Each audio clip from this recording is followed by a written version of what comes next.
नमस्कार। आज मुद्दत बाद किसानों की कोई बात की जा रही है और इसकी पहल अब खुद किसानों ने की है। किसानों के संगठन ने बाकायदा प्राइम मिनिस्टर को, प्रधानमंत्री को, नरेंद्र मोदी को ये चिट्ठी लिखी और कहा कि ये सही वक्त है बातचीत शुरू करने का। पिछले कई महीने से बातचीत रुकी हुई है और खास तौर से 26 जनवरी को लाल किला कांड जो हुआ था और दिल्ली में जो तमाशा हुआ था, जो नाटक हुआ था, उसके बाद तो और भी बुरी स्थिति थी। सरकार की तरफ से ये कहा गया कि जब भी बातचीत होगी हम करने के लिए तैयार हैं, लेकिन तब तक जो किसानों के आंदोलन का फोकस था पंजाब से हट गया था, क्योंकि पंजाब के कार्यकर्ताओं से जो हिंसा और जो कुछ हुआ उसकी वजह से शायद ऐसा हुआ कि पंजाब के कार्यकर्ताओं से फोकस हट करके टिकैत पर आ गया, राकेश टिकैत पर, और ये जो उनके छोटे भाई उन पे आ गया और उसके बाद वो केंद्र बन गया गाजीपुर। लेकिन बाद में जब कोरोना फैला और स्थितियां बदली तो उसके बाद अब एक तरीके से पूरा मामला ठंडा पड़ गया था। देश और राज्य की सरकारें भी कोरोना और उसको कैसे काबू किया जाए उसमें फंस गई और इस बीच में बहुत दुखद घटनाएं भी हुई। इधर कई किसानों की कोरोना से मौत भी हुई है। तो आज आज मतलब कल किसानों के संगठनों ने बाकायदा चिट्ठी लिखी और फिर प्रधानमंत्री से आग्रह किया कि ये इसको बातचीत को शुरू किया जाए। तो अब ये समझना जरूरी है कि ये बातचीत को शुरू किया जाए, सरकार उस पहल को कितना स्वीकार करेगी, सरकार कहां तक जाएगी, क्या वो कानून को वापस लेने की हद तक जाने के लिए तैयार है जो पहले किसानों की मांगे थी, या ये कि जो अभी ठंडे बस्ते में एक तरीके से पड़ गए हैं कानून, और एक तरीके से, मैं पूरी तरीके से नहीं मान रहा हूं इसको ठंडे बस्ते में पड़ गए हैं, बल्कि एक तरीके से ठंडे बस्ते में पड़ गए हैं और सुप्रीम कोर्ट ने भी जो है इस पर अपनी कहा था सरकार को कि फिलहाल वो इसको होल्ड कर लिया जाए जब तक उनकी कमेटी, जो सुप्रीम कोर्ट ने जो एक कमेटी बनाई थी, जब तक उस पर कुछ कार्रवाई नहीं करती। तो सुप्रीम कोर्ट के पास उस कमेटी की रिपोर्ट भी पहुंच चुकी है लगभग 20 दिन पहले, लेकिन अभी सुप्रीम कोर्ट ने भी उस पर कुछ अपने दिशा निर्देश नहीं जारी किए। तो अब रास्ता क्या निकलेगा? क्या सुप्रीम कोर्ट के कहने से रास्ता निकलेगा? क्या बातचीत से रास्ता निकलेगा? क्या और संभावनाएं हैं?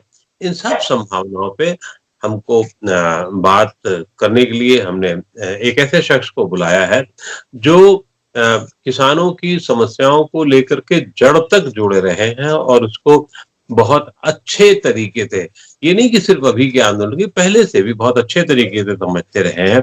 बहुत बहुत स्वागत है एनके सिंह साहब आपका कि आपने नवोदय टाइम्स पंजाब केसरी से बातचीत करने के लिए समय निकाला। बहुत बहुत आभार आपका।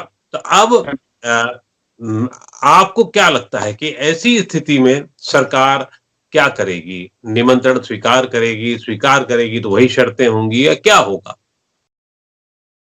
देखिए, अभी फिलहाल चुनाव नहीं है, इसलिए कोई इतना ज्यादा प्रेशर नहीं है कि सरकार तत्काल वो मांगे मान ले, बातचीत शुरू करे।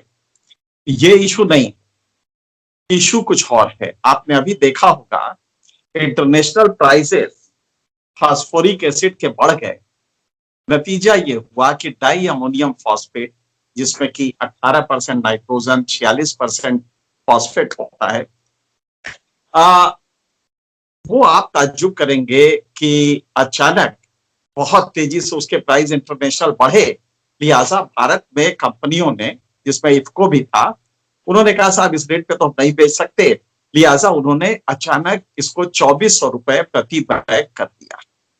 बहुत महंगा हुआ। 2400 रुपए का मतलब हुआ कि आप 120 रुपए किलो सोने की तरह हो जाएगा खाद। कोई किसान नहीं डालता। खरीफ का सीजन शुरू हो गया है, पानी बरस रहा है। मोदी सरकार के अधिकारी प्रधानमंत्री से मिले और 5 मिनट में मोदी ने यह फैसला किया, देश के प्रधानमंत्री ने, कि सब्सिडी और बढ़ा दो। और वो सब्सिडी बढ़ा के उन्होंने प्राइजेस को पुराने लेवल पे, मतलब 1200 रुपए, जो 2400 रुपए हो गया था पर बैग, वो 1200 रुपए फिर वापस आ गया।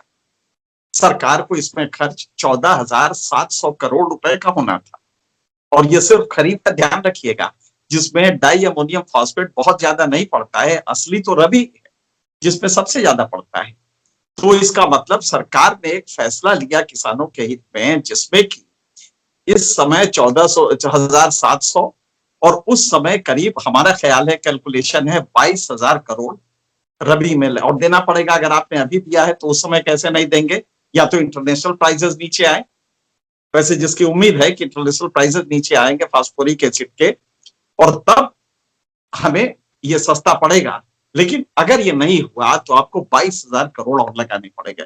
फिलहाल हम खरीफ को ही जोड़ते हैं तो 80,000 करोड़ सरकार कोई नहीं जानता है, किसी भी किसान को भी शायद नहीं मालूम है कि ये यूरिया एक्चुअली कितने की पड़ती है। उसको तो वो 4 साल की तब भी महंगी पड़ रही है, उसको वो 400-450 रुपए की मिलती है, डाई अमोनियम फॉस्फेट 1200 की मिलती है।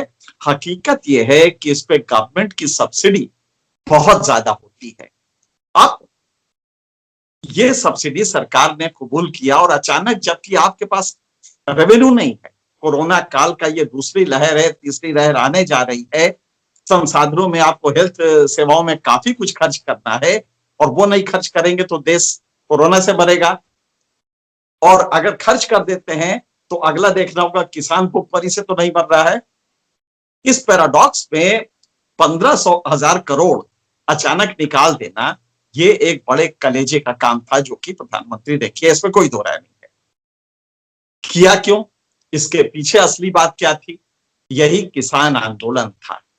धीरे धीरे प्रोफेशनल ग्रुप्स, एक प्रेशर ग्रुप में, जो डेमोक्रेसी की पहली शर्त होती है, आज तक किसान कभी, या तो वो यादव में बटा था, ठाकुर साहब में बटा था, पंडित जी में बटा था, पहली बार हो रहा है कि किसान एक professional group, professional pressure group के रूप में इमर्ज कर रहा है। किया था, इसके पहले भी किया था, लेकिन फिर वो शुगर वाले बेल्ट में हुआ करता था, बलराम जाखड़ के जमाने में वो पंजाब के बेल्ट में होता था। ये पहली बार हो रहा है कि देश भर का किसान इसको लेके नाराज है कि भाई हमें कम से कम हमारी उपज का मिले। तो ये जो आपका सवाल है कि बात करेंगे कि नहीं करेंगे, बात करें ना करें, जैसे इसमें भी बात नहीं किया, इसमें भी उन्होंने किसानों, लेकिन अगर ना ये ना करते 14,000 15,000 करोड़ खर्च, तो ये किसानों का आंदोलन एक लावा की तरह फूट पड़ता है। और इस समय सरकार को जो दहशत है वो ये है कि ये जो दिल्ली में हो रहा है, कहीं ये भड़क के देश भर में शुरू हो गया तो खरीफ की फसल जाएगी। और हमारे इकोनॉमी के 3 सेक्टर हैं, एग्रीकल्चर, इंडस्ट्री और टर्शियरी सर्विसेज सेक्टर। आप इस कोरोना काल में अगर एक सेक्टर ने हमारी इकोनॉमी को रोक लिया है रहने से, तो वो एग्रीकल्चर है, जो कि धनात्मक, ऋणात्मक नहीं है, धनात्मक है, पॉजिटिव, और 3.5% से ज्यादा पॉजिटिव है, जबकि बाकी सारे ढह गए नीचे। तो लिहाजा इस समय कोई भी गवर्नमेंट ये अफोर्ड नहीं कर सकती है कि खरीफ की फसल बोई ना जाए, कम बोई जाए, किसान नाराज हो, डाई अमोनियम फॉस्फेट महंगा हो जाए इसलिए वो यूरिया ज्यादा डालने लगे। तो ये सबसे बड़ी बात है कि सरकार भले बात ना करे, लेकिन अब वो रिलैक्सेशंस मिलते जाएंगे, और चुनाव आने आने तक आप देखेंगे कि ये कानून खुद ही खत्म हो जाएगा, इसका रेलेवेंस नहीं रहेगा। और इसके ठीक उलट किसानों के लिए काफी कुछ आने वाले दिनों में ये इमदाद देनी होगी, जो कि धीरे धीरे मुझे लगता है वो भले बात ना करे, और कोई जरूरत नहीं है। किसानों को अपनी तरफ से क्यों किया उन्होंने? इसलिए नहीं कि वो बहुत दब रहे थे, वो टूट रहे थे, इसलिए कि इसको जिंदा रखना है। तो हर 5 हफ्ते बाद सरकार से कहो कि साहब बात नहीं करेंगे आप, ताकि देश के सारे लोग समझे कि देखो सरकार कितनी टेढ़ी है, बात नहीं कर रही है। ये एक टैक्टिकल मूव है जो कि राकेश टिकैत और पंजाब के किसानों ने किया है कि हर 5 हफ्ते बाद, 4 हफ्ते बाद एक धीरे से छोड़ दो कि देखिए साहब बात नहीं करे, हम तो तैयार है बात करने के लिए, पर वो शर्त नहीं छोड़ेंगे और सरकार वो शर्त मानेगी नहीं। लेकिन धीरे धीरे ये रिलैक्सेशन मिलते जाएंगे, और मुझे जहां तक मेरी समझ है चुनाव आने के पहले तक, 2024 से पहले तक इस कानून वगैरह का कोई मतलब नहीं रहेगा, क्योंकि किसान पहली बार एक प्रेशर ग्रुप के रूप में खड़ा हुआ है। अच्छा, मतलब आपको ये लगता है कि अब इस कानून का वगैरह का कोई मतलब नहीं रह जाएगा धीरे धीरे, यानी कि लेकिन अभी 2024 आने में 3 साल पूरे बाकी हैं, पूरे बाकी हैं। तो 3 साल तक किसानों को क्या थोड़ा थोड़ा थोड़ा थोड़ा, जैसा कि आप भी मान रहे हैं, हम सब मान रहे हैं, मिलता रहेगा और उनका गुस्सा ठंडा हो जाएगा, ये होगा? और फिर दूसरा बड़ा सवाल उठता है कि कहीं किसान इस कानून के ना लागू होने से, जो कानून लागू करने की प्रक्रिया सरकार ने पिछले साल शुरू की थी, अ, उसके पहले की स्थिति पे तो नहीं पहुंच जाएंगे? वही ढाक के 3 पात, वही आड़तियों का शोषण, वही जो और मुश्किलें थी, और फिर सरकार के सामने ये हमेशा चैलेंज तो लगातार बना रहेगा कि वो जो कहते थे कि साहब उपज का 1.5 गुना हम देंगे, वो चीजें कहाँ हो पाएंगी?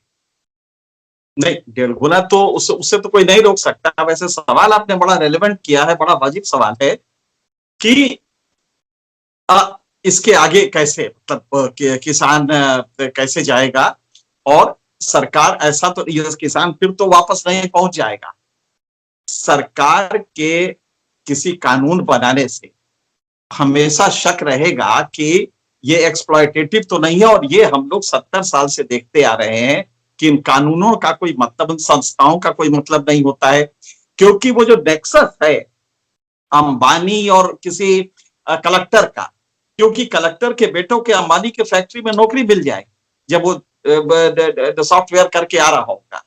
तो ये जो इविल नेक्सस है वो एसडीएम डिसाइड करेगा। आप जरा उस कानून के प्रोविजन देखिए कि एसडीएम डिसाइड करेगा, लिहाजा सरकार पे ट्रस्ट नहीं है, ये पहली उसकी वो है। हम मान लीजिए कि कहते हैं कि 1.5 गुना, आप ऑलरेडी 1.5 गुना एमएसपी देने में तो इससे कोई अंतर पड़ता नहीं है, एमएसपी दे सकते हैं। लेकिन इसके अलावा एक नई चीज हुई है जो आपके व्यूअर्स को हम बताना चाहेंगे आपके माध्यम से। अचानक इंटरनेशनल मार्केट में, शेयर कमोडिटी मार्केट में, चूंकि बुल मार्केट वहां भी है, ये सिर्फ सेंसेक्स में ही नहीं है, बुल मार्केट वहां भी चल रहा है, लिहाजा आपने देखा कि फर्टिलाइजर में फास्फोरिक एसिड के दाम बढ़ गए हैं। उसी तरह गेहूं के और चावल के भी दाम जबरदस्त बढ़े, काफी बढ़े। नतीजा ये हुआ कि सरकार अब तो सरकार को पूछेगी भी नहीं, किसान पूछेगा भी नहीं, क्योंकि अब उसका माल डायरेक्ट, जो ये ट्रेडर्स है, एक्सपोर्टर्स है, ये सीधे एमएसपी, लगभग एमएसपी के रेट पे ले जाके वो एक्सपोर्ट कर रहे हैं, क्योंकि इंटरनेशनल मार्केट में भारत का इस समय गेहूं एक्सपोर्ट हो रहा है।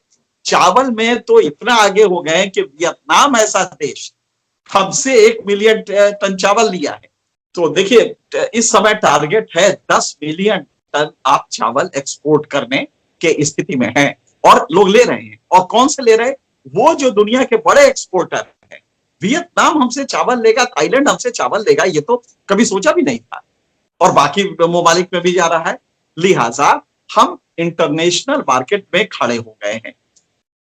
अब हमें एमएसपी की जरूरत उतनी नहीं। एमएसपी होता क्या है, आपको, आपके व्यूवर्स को इसकी जानकारी मेरे ख्याल से देनी चाहिए, हालांकि विषय थोड़ा सा गूढ़ हो जाएगा। जब क्राइसिस हुई थी अनाज की, बुरी तरह भारत आजाद हुआ था, तो उस समय अमेरिका यूएस एड्स की तरफ से एक सलाहकार अमेरिका ने भेजा था, जो एग्रीकल्चर साइंटिस्ट थे, पार्कर। उन्होंने 1958 में यह सलाह दिया था कि भाई ये फार्मर्स के प्राइसेस, जब माल आता है, और ये फार्मर की एक अजीब चीज है, फार्मर जब अनाज बोता है, फसल अच्छी हो गई तो उसके रेट्स डाउन हो जाएंगे। टमाटर अच्छा होगा, बहुत अच्छी फसल आएगी तो रेट्स डाउन हो जाएंगे, और जब कम प्रोडक्शन होगा तो रेट्स ज्यादा होंगे, जिसका कोई तो कुल मिला के किसान वही का वही रहता है। इसी को प्राइस मैकेनिज्म, इंस्टीट्यूशनल इंटरवेंशन से हम बदलना चाहते हैं। जो मोदी जी करना चाहते हैं उसमें कोई गलती नहीं है, करना चाहते हैं। अब यहाँ पे दिक्कत ये है कि अगर आपका प्रोड्यूस, तो पार्कर ने ये कहा कि भाई किसान तो हमेशा ठगा जाता है, लिहाजा आप इसको एक मिनिमम सपोर्ट प्राइस, एक लेवल दे दीजिए, ताकि एमएसपी तक ये बना रहे, इससे नीचे प्राइजेस ना आने पाए, वरना गवर्नमेंट खड़ी है खरीदने के लिए। लेकिन उस समय के जैसा आज भी हुआ और 70 साल से होता आ रहा है, किसान एक प्रेशर ग्रुप कभी नहीं बन पाया। नतीजा ये हुआ कि उस समय अजीत कुमार थे कृषि मंत्री, उन्होंने इसको बिल्कुल इग्नोर कर दिया और कहा यार कहां से, और बिल्कुल रिफ्यूज कर दिया कि साहब ये कौन सा माल, ये हमसे किसान से क्या मतलब है, हम उसका माल क्यों खरीदेंगे। तो वो अमेरिकन कंसल्टेंट की सलाह नहीं मानी गई।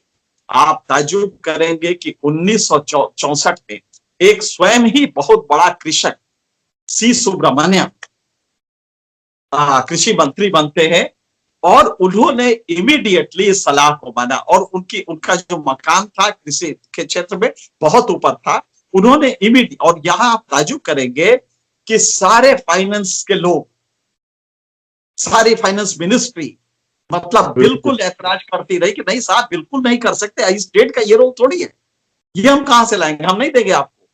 लेकिन 1964 था, चीजें बदलने लगी थी और इसको माना गया, एमएसपी का ये प्रोसेस शुरू हुआ। तो एमएसपी उस इतनी जंजावात से आया है। आज पहली बार किसान को कभी आपने प्रेशर ग्रुप माना ही नहीं और किसान कभी बना ही नहीं। उसके पीछे दो कारण थे, एक तो एजुकेटेड नहीं था, तार्किक सोच नहीं थी किसान की, और इसमें हम किसान का दोष बहुत बड़ा मानते हैं कि अगर साइंटिफिक थिंकिंग होती तो आज जब हम आजादी मिली थी तो हमारा 1 हेक्टेयर में प्रोडक्शन 5 क्विंटल होता था। आप ताज्जुब करेंगे कि इस समय इसके 4 गुना प्रोडक्शन हमारा 1 हेक्टेयर में हो रहा है, लेकिन कितना समय लगा, करीब 70 साल। अब इसको थोड़ा सा उल्टा कर दीजिए, गेहूं में तो करीब इतना ज्यादा हम बढ़ गए कि गेहूं का प्रोडक्शन 7 गुना हम ज्यादा दे रहे हैं, लगभग चावल की भी यही स्थिति है। लेकिन इसको क्या 70 साल लगने चाहिए, यहां सोचने वाली बात है। इसके पीछे 2 कारण हैं, इसलिए 70 साल लगे कि किसान हमारा डायनेमिक नहीं है, साइंटिफिक नहीं है। इसको पॉलिटिकल नेता नहीं कहेगा क्योंकि उसको वोट चाहिए, लेकिन हम लोग कह सकते हैं कि रिसीव बहुत देर में करता है। आपको आज का एक किस्सा बताएं, आपने अखबारों में एक फोटो देखा होगा, बिहार के मधुबनी जिले के गांव का है फोटो, जिसमें कि लिखा है उप स्वास्थ्य सेवा केंद्र, मतलब कि सब PHC, primary health centre, primary सब हेल्थ सेंटर, और उसमें गाय जानवर बंधे हुए हैं, और ये 30 साल से ये बोर्ड लगा हुआ है और जानवर बंधते रहे हैं।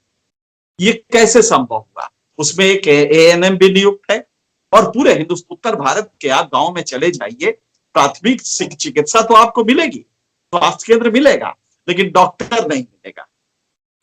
जो दवाइयां हैं वो आपको नहीं मिलेंगी, डॉक्टर नहीं मिलेगा, क्योंकि डॉक्टर तो घर पे प्रैक्टिस कर रहा है या प्राइवेट हॉस्पिटल्स में बैठा है।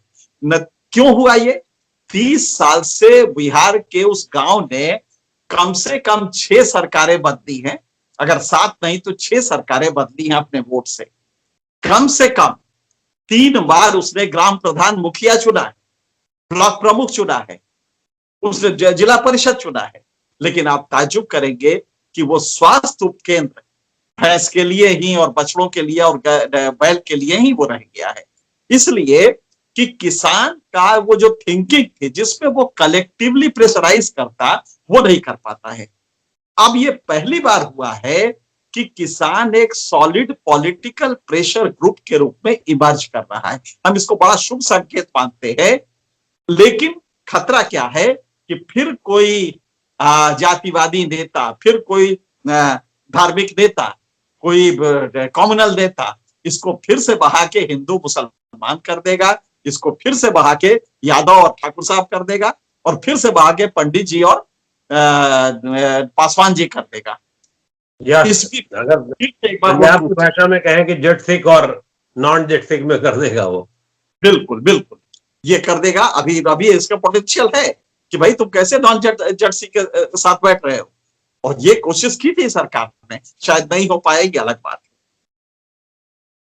जी, लेकिन फिर वही सवाल है कि किसानों को, मैं फिर कह रहा हूं कि 3 साल में किसान अपने आप को सरकार के अगर बलबंताहत के कदम होते रहे और जो होना भी चाहिए, तो कैसे वो अपने आप को मानेगा कि हाँ उसको कुछ मिल रहा है, उसका गुस्सा कैसे शांत होगा? जो अरे देखिए, आंदोलन, का तरीका होता है, फसल अगर अच्छी होगी, ये बात सही है कि ये पता कैसे चलेगा, आपका सवाल सही है कि उसको कैसे पता चलेगा, लेकिन उसको नहीं चाहिए, उसको स्टेट जहां एब्सेंट है सिर्फ वहां प्रेजेंट रहे, इतने से काम चल जाएगा। जैसे कि अगर उसका टमाटर आ रहा है और टमाटर का रेट आप भले ना बढ़ाएं, तत्काल उसको पेमेंट हो जाए और शीतगृह में टमाटर चला जाए, वो सड़क पे ना फेंके गुस्से में कि भाई इसका तो भाड़े जो ले जाएंगे हम मंडी में तो इसका भाड़ा भी नहीं निकलेगा। ये जो मैनेजमेंट है, अगर ये आप कर दें, और ये कैसे करेंगे आप, इसके लिए आपने बिल्कुल सही सोचा कि प्राइवेट प्लेयर्स बुलाइए, उनको कहिए कि शीतगृह बनाए, इसमें कोई दिक्कत भाई, आलू होता है, आप तो उस इलाके के भी रहने वाले हैं, आलू के कोल्ड स्टोरेजेस प्राइवेट सेक्टर में ही तो है ना। पूरा फरखाबाद तक अगर आप कानपुर से चलें तो दोनों तरफ सड़क के कोल्ड स्टोरेजेस हैं, प्राइवेट सेक्टर में है, और अभी तक चलता रहा है, कोई दिक्कत नहीं ये होती आज रही है। से नहीं, ये तो 50 साल से है मुझे लगता है आलू साल के से। लिए। लेकिन आप अन्य लेकिन पेरिशेबल गुड्स में जैसे कि टमाटर पे आप ये क्यों नहीं डेवलप कर सकते, टमाटर पे, क्योंकि कोल्ड स्टोरेज जब आपने रखा, हालांकि वो भी एक्सप्लॉयटेशन वहां है, कोल्ड स्टोरेज में भी उनका दिक्कत हो रही है, और कई बार यही स्थिति आती है कि आलू कोल्ड स्टोरेज में वो सड़ने के लिए छोड़ देता है, पैसा उठाने ही नहीं जाता है, ये पिछली साल हुआ है। लेकिन अगर मान लीजिए टमाटर आंध्र प्रदेश में होता है, सबसे ज्यादा टमाटर वहां होता है, अगर वहां पे आप कोल्ड स्टोरेजेस के कोल्ड चेन लगा दें और उन्हें इंटरप्रेन्योर्स को फैसिलिटेट करें, तो मुझे लगता है कि किसान को यह साफ दिखाई देगा कि अब की बात, और वो फिर कैश क्रॉप की तरफ बढ़ेगा। अगर उसको एश्योर्ड प्राइस में, एक आपका बीमा, फसल बीमा आपकी फेल हो गई, जबकि स्कीम बहुत अच्छी थी, इसलिए कि राज्य सरकारें नालायक थी, और 5 साल में चुनाव में उनको ये लगता है कि किसान किसान क्या होता है, तो वोट नहीं देगा यार, एक बार हमारा ठाकुर जाएगा तो वोट निकलवा लेगा। जिस दिन ये पता लगे कि अब की बार वोट इसी के मिलेंगे कि तुमने एमएसपी पे खरीदा कि नहीं, उस दिन से ही बदल जाएगा। जैसे कि किसान कोल्ड स्टोरेज है, आप सिर्फ फैसिलिटी दे दे, इतनी बेरोजगारी है, और हर गांव में 2-4 लोग ऐसे हैं जो कोल्ड स्टोरेजेस लगा सकते हैं, कोल्ड चेन आपका डेवलप कर सकता है। लेकिन आपने कभी, जैसे उदाहरण के लिए, आज भी आजादी के 70 साल बाद 45% से कम हमारी सिंचित एरिया है, जिसको कि हम कहें कि कैनाल से, लिफ्ट सिंचाई इरिगेशन प्लांट से, या इस तरह की किसी भी योजना से वो जुड़ी हो। नतीजा क्या हो रहा है, अगर वो पंपिंग सेट से सिंचाई करेगा तो जो रेट है इस समय डीजल का, वो डाल के वो सरवाइव तो नहीं कर पाएगा। अगर आपने सिंचाई की परियोजना दी तो सच बात यह है कि इसको फलीभूत होने में 15 साल लगते हैं। सरकार क्यों करेगी ये, क्योंकि 5 साल में तो उसको दिखा देना है कि भाई रिजल्ट दो, लिहाजा कोई भी सरकार सिंचाई में नहीं लगती है। ये इतनी बड़ी त्रासदी है कि जो एक्चुअली इंफ्रास्ट्रक्चर डेवलपमेंट के प्रोजेक्ट्स हैं, जिनका जेस्टेशन पीरियड ज्यादा है, जैसे पावर प्लांट है, पावर प्लांट का 5 साल, इरिगेशन का 15 साल है, टेल एंड तक पानी पहुंचने में 15 साल लग जाएंगे। लिहाजा वो करेंगे नहीं सरकार, क्योंकि उसको मालूम है कि तो खोद देंगे, पैसा भी हमारा चला जाएगा, किसान वोट भी नहीं देगा, क्योंकि पानी तो आएगा नहीं 15 साल से पहले। तो जो ये नालायकी है गवर्नमेंटों की, इसकी वजह, अच्छा ये हुआ कैसे, इसके मूल में अगर आप जाएंगे तो बड़ी अच्छी इसका एक वो है, जो जिसको कहते हैं कि पॉलिटिकल फिलॉसफी। जब आजादी मिली थी तो ये एग्रेरियन सोसाइटी थी, हमारे संविधान निर्माताओं ने मॉडल जो लिया वो यूरोपियन लिया, एग्रीकल्चर बेस्ड सोसाइटी जो होती है, और उस समय हमारा जीडीपी में एग्रीकल्चर का कंट्रीब्यूशन काफी ज्यादा था, करीब 47% था, एग्रेरियन सोसाइटी थी। आपने जो कॉन्स्टिट्यूशन बनाया वो यूरोपियन मॉडल पे था, जो एग्रेरियन सोसाइटी नहीं थी, इंडस्ट्रियलाइज हो गई थी। तो आपने जो कलेक्टिव एक्शन के प्रोसेसेस होते हैं, उसकी जगह जो अभिजात्य था वो इंडिविजुअल लिबर्टी को प्राथमिकता देने लगा, कॉन्स्टिट्यूशन भी इसी हिसाब से बनता गया और इंडिविजुअल लिबर्टी को हमने दिया, लिहाजा संविधान में फंडामेंटल राइट लाए, राइट टू इक्वालिटी लाए, ये सब तो किया। कलेक्टिव एक्शन के जो प्रोसेस जिससे एग्रीकल्चर सस्टेन हो सकता है, ये हमने कभी किया ही नहीं। लिहाजा और उसमें क्या हुआ कि पॉलिटिक्स, चूंकि एफपीटीपी सिस्टम था हमारा, first pass the post system, वो मूल रूप से समाज को विभाजित करता है, जो first pass the post system है। क्योंकि आप पहचान समूहों को तलाश के, हमारा नेता कहता है कि तुमको नहीं मिला रिजर्वेशन ना, तुम कायस्थ हो, कायस्थों को रिजर्वेशन मिलना चाहिए, और ये कह के वो कायस्थ को अपनी तरफ ले जाएगा। उसी में एक यादव होगा तो कहे देखो देखो वहां के यादव को, वहां के जाटों को तो मिला है, यहाँ के जाटों को क्यों नहीं मिल रहा है। लिहाजा समाज को ये तोड़ता जाता है। कलेक्टिव एक्शन के जो मूल है उसके ये खिलाफ है आपका एफपीटीपी सिस्टम। नतीजा ये हुआ कि भारत में किसान, और किसान आज आप देख रहे हैं, ये स्वास्थ्य की स्थिति हमने बिहार के उस फोटो से बताई, यही एग्रीकल्चर की स्थिति है। आप सोचिए किसान हमारा 67%, हर 3 आदमी में 2 आदमी किसान है, लेकिन हमारे प्राइस का स्ट्रक्चर ऐसा है कि हम महंगाई नहीं बढ़ने देंगे वरना सरकार गिर जाएगी। दिल्ली में प्याज से सरकार गिर जाती है, प्याज का दाम बढ़ता है तो, दाल का दाम बढ़ता है तो सरकार हिल जाती है और जल्दी से वो तमाम एक्ट्स लाती है, इंपोर्ट करती है कि दाम नीचे आ जाए। इसकी वजह क्या है? प्राइस में हमारे इस तरह हमने किया है, मैसेज दिया है अभिजात्य वर्ग में कि महंगाई बढ़ी तो सरकार फेल, जबकि हकीकत यह है कि बढ़ने दीजिए महंगाई, लेकिन उससे लाभ किसान को मिले। हमारे यहाँ जो महंगाई, जी मैं आपको मतलब 2 चीजें बहुत महत्वपूर्ण हैं जिसपे हम लोग बहुत ज्यादा जरूरी है चर्चा करना। एक ये कि मैंने पिछले 20-22 सालों से, 25 सालों से महसूस किया कि सिंचाई पर सरकारों का ध्यान बिल्कुल खत्म हो गया। और दूसरा जो बहुत बड़ा सवाल है कि जैसे ही एमएसपी बढ़ती है, बाकी और चीजें होती हैं, तो उसका इम्पैक्ट और सोसाइटी पर आता है, और वो जो तथाकथित मिडिल क्लास की सोसाइटी है उसको महंगाई से त्राही त्राही होने लगती है और वो मतलब उसके विरोध में आ जाती है। तो क्या अब ऐसी स्थिति में ये जो महंगाई होने का डर है, ये सरकार को स्वीकार करना होगा या उसको अतिरिक्त रूप से कहीं सहायता दे करके उसको बैलेंस करे, इधर किसान को बैलेंस करे? तो ये संभव है क्यों? क्योंकि पिछले 70 सालों में किस महंगाई ना बढ़ने के जतन बहुत सारे किए गए। बढ़ी है तब भी महंगाई बढ़ी है और खूब बढ़ी है, लेकिन किसानों को जो तुलनात्मक अध्ययन की बात होने लगती है कि 70 साल में पढ़ाने वाले टीचर का वेतन जो है 200 गुना बढ़ा, एडमिनिस्ट्रेटिव क्लास का वेतन 700 गुना बढ़ा, बाकी और मैं उस पर नहीं जाना चाहता हूं। लेकिन ये सच है कि किसानों को हालत उनकी नहीं सुधरी, और नहीं सुधरी तो उसकी सिर्फ एक बात बचे ये रही कि कुछ किसानों ने अपने आप को मॉडर्नाइज नहीं किया, और जो आप कह रहे हैं कि 4 गुना खेती बढ़ गई है, चीन में चले जाइए तो 8 गुना 9 गुना बढ़ गया उनका रकबा। तो वो 2 दबाव जो है, एक महंगाई की और एक सिंचाई पे, क्या सिंचाई पे काम नहीं होगा या महंगाई को लेकर, दोनों अलग अलग सवाल हैं, दोनों का मैं जवाब अलग ही चाहूंगा। पहले तो इसी सवाल का जवाब दे दे। जब चीन 1978 में पर कैपिटा जीडीपी हमसे उसकी कम थी, मतलब हमसे गरीब था 78 में, माइंड यू 78 में, 1980s तक चीन हमारे मुकाबले नहीं था, हम काफी आगे थे। अचानक चीन में प्लान बदला और एक नया परसेप्शन डेवलप किया, और उन्होंने पहला फोकस किया एग्रीकल्चर, मैसिव इन्वेस्टमेंट एग्रीकल्चर में किया, और एग्रीकल्चर और स्वास्थ्य, ये 2 चीजें पे जबरदस्त पब्लिक स्पेंडिंग हुई।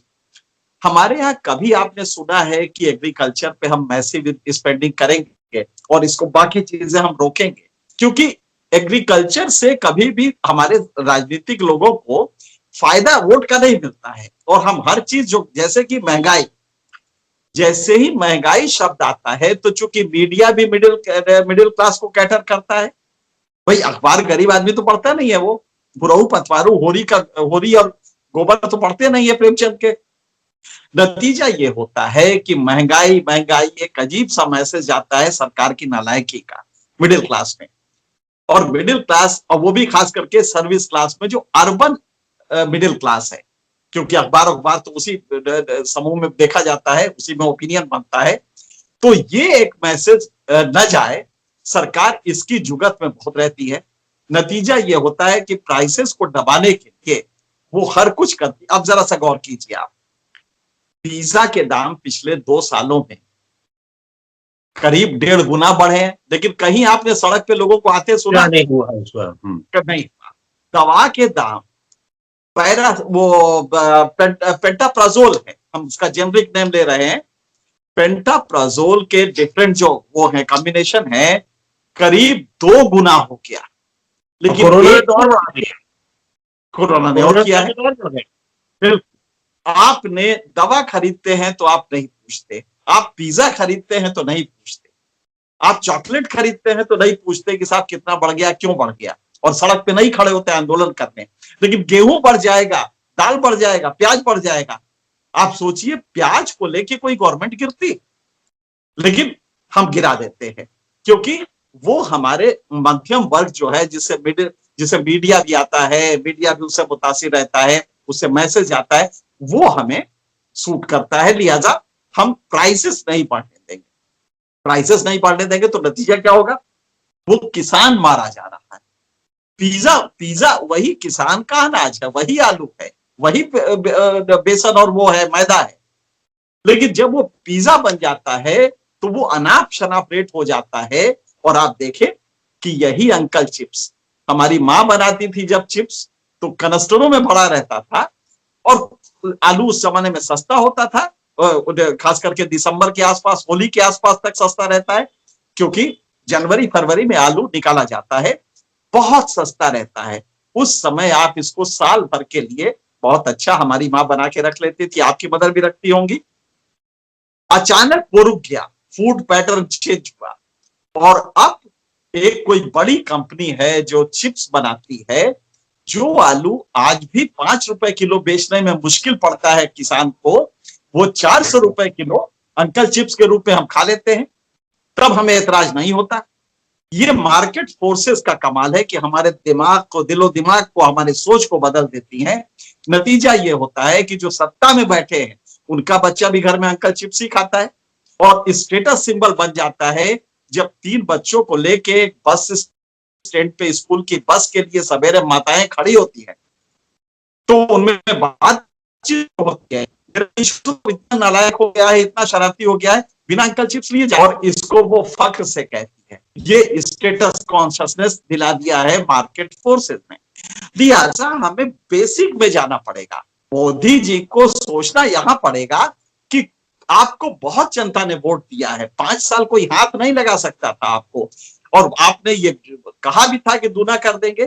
दूना करने के टूल्स क्या थे? ये जो आप कह रहे हैं ये टूल्स नहीं है, टूल्स बहुत सिंपल है, और टूल्स अगर आप समझ ले तो आप इरिगेशन में खर्च करें। आज अगर 42% इरिगेटेड लैंड है तो वो किसान कहां जाएगा लेके डीजल से, अगर वो खेती, और फिर आप कितनी सब्सिडी देंगे? एक तो इंटरनेशनल दबाव है कि सब्सिडी ना दीजिए, और दूसरा मान लीजिए आप देते हैं तो कितनी, आपकी भी तो सीमा है, कोरोना के बाद तो ऐसे ही आपके पास रेवेन्यू नहीं है, तो आप सब्सिडी भी एक सीमा से ज्यादा नहीं दे सकते। लिहाजा प्रोडक्टिविटी बढ़ाइए। हाँ, यहां पे हम ये जरूर कहेंगे कि हमारा किसान साइंटिफिक नहीं है।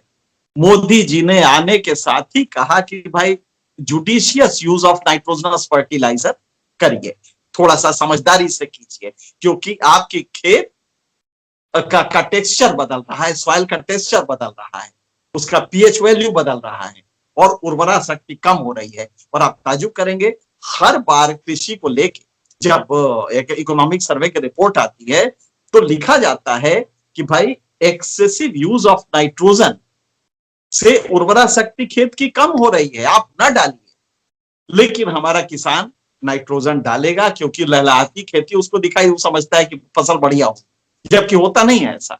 सिर्फ नाइट्रोजन से इंस्टेंट आपको ग्रीन वो प्लांट मिलते हैं, शूट्स बढ़ जाते हैं, इसलिए आपको गलतफहमी हो जाती है। आपको फॉस्फेट डालना है, आपको म्यूरेट ऑफ पोटाश डालना है, जिसे पोटेशियम क्लोराइड कहते हैं, आपको ये सब डालना है, बैलेंस्ड फर्टिलाइजर डालना है। और अगर आप ये करेंगे तो प्रोडक्टिविटी दूनी होगी, खर्च कम होगा।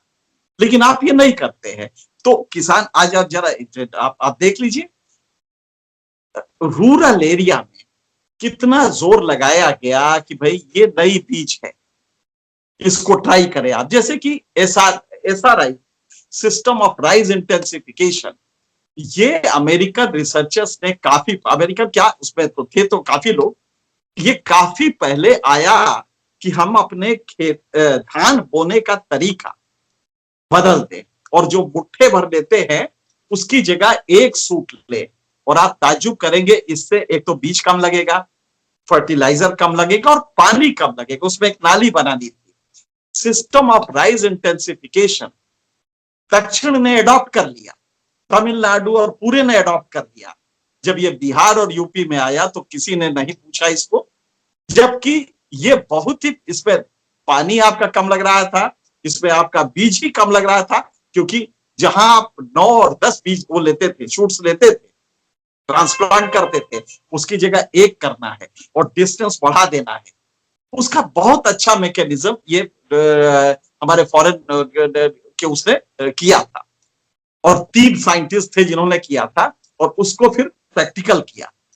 और आप ताज्जुब करेंगे कि UNDP इसको लेके लगातार जोर लगाता रहा, लेकिन आज तक हमारे किसान इसको अडॉप्ट नहीं कर पाए, सिस्टम ऑफ राइज इंटेंसिफिकेशन। उसी तरह एक नया वो आया है, गन्ने का एक नया वो आया है,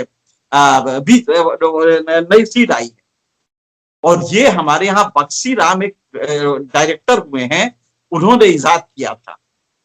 नहीं बिल्कुल आप जी हाँ, लेकिन मेरा ये मानना है कि जैसे मेरा क्या, सरकार भी इस बीच में भी उसने कोशिश की और कहा कि रोटेशनल कृषि को बढ़ावा दिया जाना चाहिए। चावल को लेकर के बहुत कहा जा चावल को लेके जी, चावल को लेके बहुत कहा जाने लगा कि साहब जो है धान जो है वो बहुत ज्यादा पानी पीता है, और आपका देश का, आपकी धरती का पानी पी रहा है, और आप उसे इतना वो उत्पादित कर रहे हैं और फिर उसे बाहर देशों में भेज रहे हैं। चीन ने तो इसीलिए चावल का उत्पादन काफी कम कर दिया, इसी कारण कि उसके पानी अपना सुरक्षित रखना चाहता है। हमारे यहाँ उस पर कोई बातचीत नहीं होती है, कोई वो नहीं होता। खैर, लेकिन ये लंबी बहस का मामला है। मैं नटशेल में अब ये जानना चाहूंगा कि क्या इस आंदोलन की को आप सफलता विफलता में देखना चाहेंगे, या ये एक बड़ी सफलता में माना जाएगा, जिसको आप कह भी रहे हैं कि प्रोफेशनल प्रेशर ग्रुप बन गया है, उसमें मानेंगे और वही किसानों को सफलता के तौर पर माना जाना चाहिए, किसानों को उसको स्वीकारना चाहिए कि हमने बड़ी भारी जीत कर ली है? बड़े आंदोलनों में कई स्टेजेस होते हैं। भारत का स्वतंत्रता आंदोलन हुआ तो उसे गांधी से पहले से शुरू किया गया था। गांधी आए तो उसमें रफ्तार दी, उसमें कई नैतिकता का संपुट भी दिया। लेकिन अगर हम गांधी से कहते वो 1930 में कि आंदोलन आपका सफल रहा या असफल रहा, तो गांधी भी शायद जवाब नहीं दे पाते। और सच बात यह है कि 1942 तक भी इसका जवाब नहीं था, क्विट इंडिया मूवमेंट तक जवाब नहीं था। और हकीकत तो यह है कि 1946 तक भी इसका जवाब नहीं मिल रहा था। तो जवाब अगर इसका चाहिए तो ये एक फेज में ये आंदोलन से हम नहीं देख सकते, क्योंकि ये कैरेक्टर बदल रहा है, स्टेट फॉर्मर रिलेशन का ये कैरेक्टर बदल रहा है। तो आज ये हो सकता है कि सरकार इसको दबा ले जाए, टिकलमबाजी भी करे और फूट डाल दे, राकेश टिकैत को MP का इलेक्शन लड़वा दे, ये टिकट दे दे, मिनिस्टर भी बना दे एग्रीकल्चर का, और सारा आंदोलन टूट जाए। लेकिन ये चरण है, ये पहला चरण है, और जिसमें कि एडवांटेज फार्मर्स है। सरकार दब रही है, हाँ हो सकता है कि ये टूट जाए, लेकिन अब ये वापस नहीं लौटेगा, फिर वो यथास्थितिवाद की तरफ नहीं जाएगा, जिसमें कि आप एक पुनीदापन शुरू हो जाता है। ये आगे बढ़ेगा, क्योंकि इतना जरूर हुआ है कि अब गुस्से में किसान टमाटर सड़क पे फेंक देता है, दूध सड़क पे बहवा देता है, और मोदी जी को 11 रुपया 13 आना का एक चेक दे देता है कि मोदी जी ये 1 हेक्टेयर खेती की थी, उसमें इतनी लागत थी, इतना आज मिला है, 13 रुपए का फायदा हुआ, ये आप ही रख लीजिए। ये सब जो कर रहा है, ये मैसेजेस हैं कि स्टेट अब सोमनोलेंट होके, उदासीन होके बैठेगी तो कॉस्ट बहुत महंगी पड़ेगी, और यही मुझे लगता है कि किसान के आंदोलन के सफलता का पहला चरण।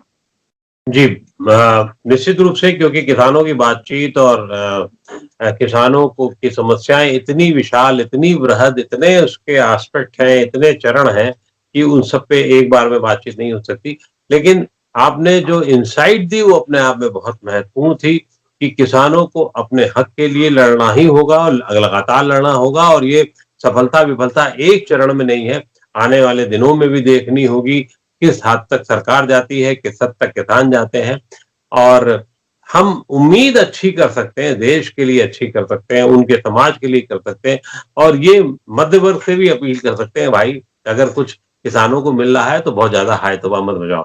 बहुत बहुत आभार आपका एनके सिंह साहब, आपका कि जो आपने इतनी गंभीर विषय को बहुत सरल शब्दों में समझाया। शुक्रिया।